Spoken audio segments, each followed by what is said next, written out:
Beseda bo tokrat tekla o vaši knjigi z naslovom Čarodej Toni. Nam jo lahko predstavite? Ja, mogoče najprej tisti zunanji del oziroma tisto, kar človek najprej prime v roke. Vsi tisti, ki so zdaj že imeli jo možnost pogledati, prijeti, prevzeti, pravijo, da je že na vtip čudovita. Je pač trda vezava, vse skupaj je notri šivano, tako da listi ne padajo kar tako sem ter tja. Tudi pogled, ko pogledate ta napis Čarodej Toni, je malo čaroben, tako kot se pač za knjigo Čarodeja Tonija spodobi. Vse skupaj se malo sveti, malo se blesketa pod lučjo.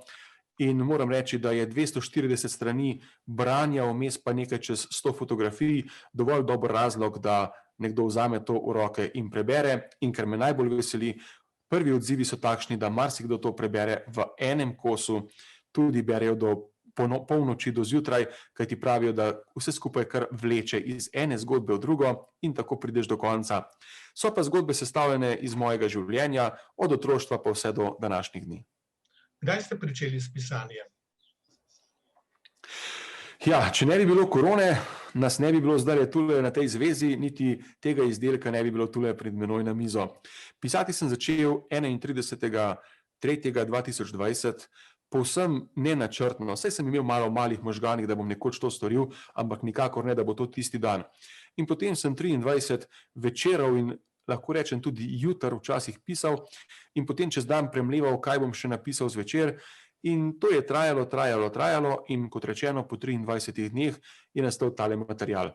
Ampak ko sem tapnil zadnjo piko, sem si rekel, si vdahnil, to je to. No, seveda, ni šlo tako enostavno. Sledilo je še 2 meseca in pol premetavan odstavkov levo, desno, gor, dol, dodajal sem besede, vejice in podobno. No, po 2 mesecih in pol, tam nekje sredi meseca julija, pa sem rekel, zdaj pa je tega dovolj, ker če si zdaj star 45 let, lahko to počneš še 45 let, pa morda ne boš zadovoljen, zato sem vse skupaj predal lektorici, da je opravila svoje delo in to odlično. Knjiga, ki ima 240 strani, je pisana v obliki zgodb. Tukaj pred sabo imam odprto eno zgodbo z naslovom Dogodivščin ni zmanjkalo. Ja, moram reči, da ravno sem nasmejan v tem naslovu, zato ker en kup dogodivščin je, ki nekako niso pasale v ostale zgodbe. Pa sem si izmislil naslov Dogodivščin ni zmanjkalo in sem tam opisal, kaj vse se mi je še dogajalo. Moram reči, da sem doživel ogromno. Tako tistih prijetnih, kot morda tudi manj prijetnih, pa si jih danes z eno res veliko prijetnostjo spominjam.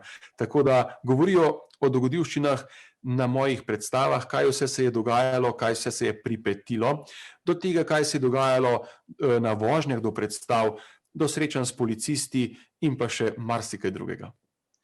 No, recimo, kaj je bilo prijetno, en primer ali pa en primer, kaj je bilo neprijetno.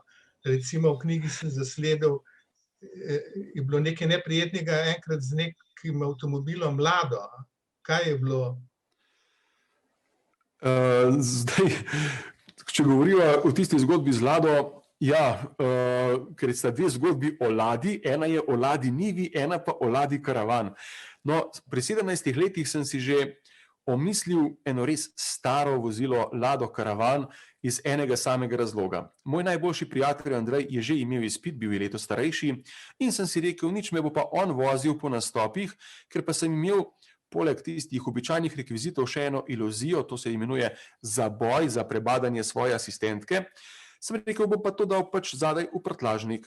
In jaz sem premeril tisto Lado, preden sem jo kupil in sem rekel, ja, poglej, genau not bo šlo.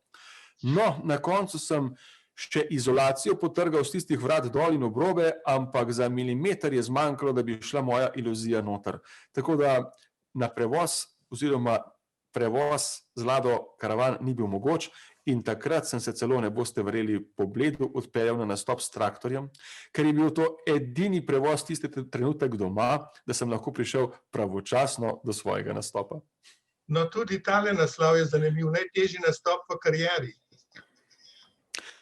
Ja, pri tem me pa včasih kar malo zmrazi, ko se spomnim.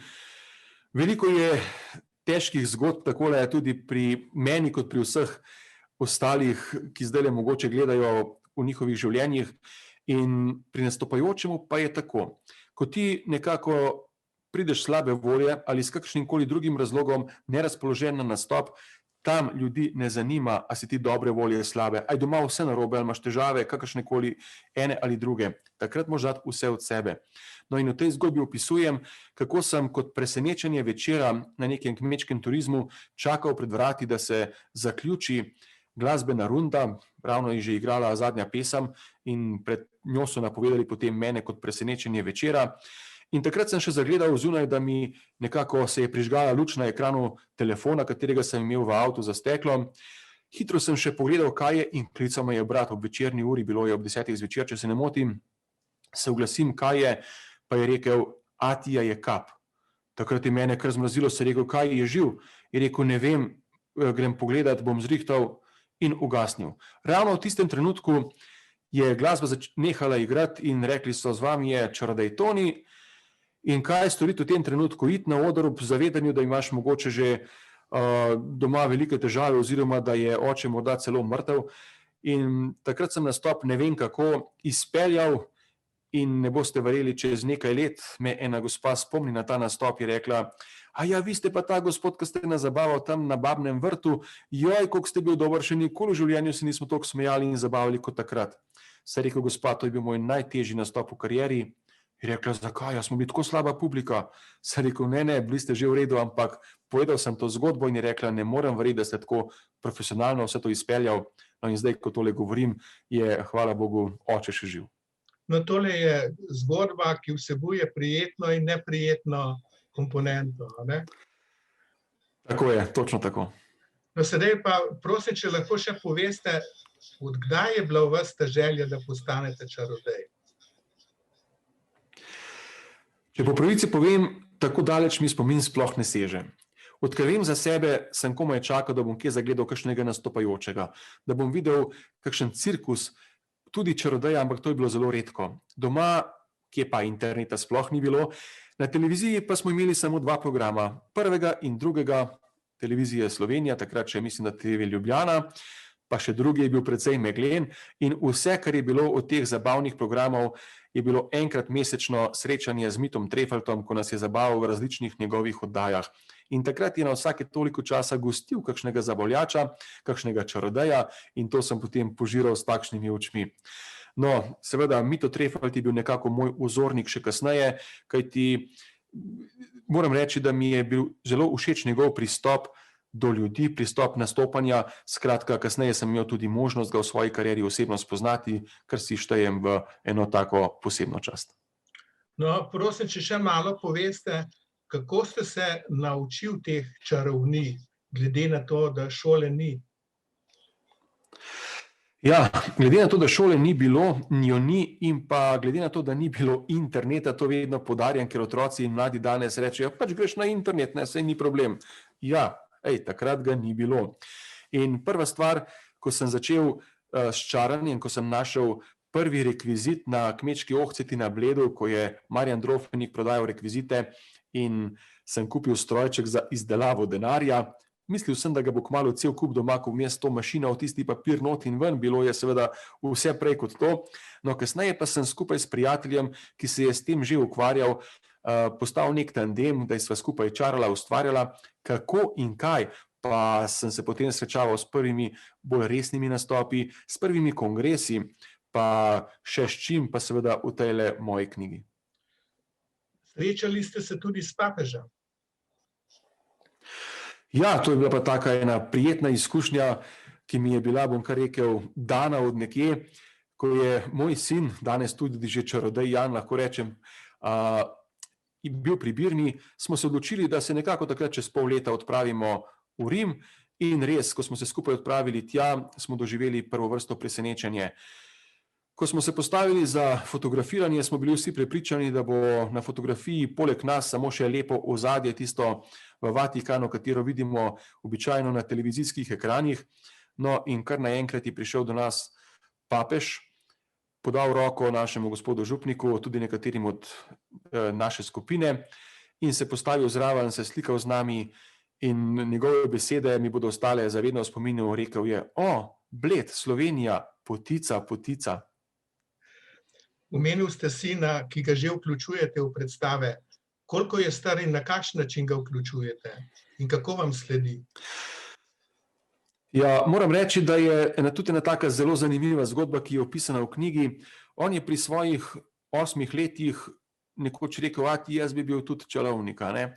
Sem rekel, v redu, in sem ga začel učiti manjše te lažje čarovnije, lažje trike. In potem se je dogajalo kot naročeno to, da sem bil redno tedensko povabljen na nekatere televizijske ekrane v otroške oddaje, in sicer takrat TV Pink, SI in pa TV3. In sina sem imel s seboj, ker otroška oddaja je pač fino, da je še nek otrok zraven nekaj takega počel. In potem je do svojega 10. leta, se pravi 2 letih, imel že kar nekaj nastopov, cirka 80, večinoma po televiziji. Potem pa me je nek večer šokiral in rekel, ati, jaz ne bom več čaral, jaz bom igral klavir. Jaz sem samo debelo pogledal, sem rekel, v redu, pač jaz te bom podpiral pri tem, kar boš pač počel. In zgodba je tekla tako dalje. 2 leti je rekel, se bom učil, da se malo naučim za svojo dušo, potem pa spet čarovnik. In ne boste verjeli, res je bilo tako. Po 2 letih je spet zagrabil, bom rekel, čarobno palico, postal moj tonski tehnik, že pri 12-13 letih se seveda izobraževal in pa izpopolnjeval pri delu, in zdaj le že kar nekaj let tudi sam nastopa. Najbolj pa sem srečen, kadar gre z menoj, da pripravi ozvočenje, luči in vse potrebno, kajti ima odličen posluh za glasbo in tole mi res veliko pomaga. Če bo želel postati oziroma ostati to v bodoče, ima odlično poslano, vkolikor bo počel še kaj drugega, kot kaže, da bo, pa bo imel tudi vso mojo podporo.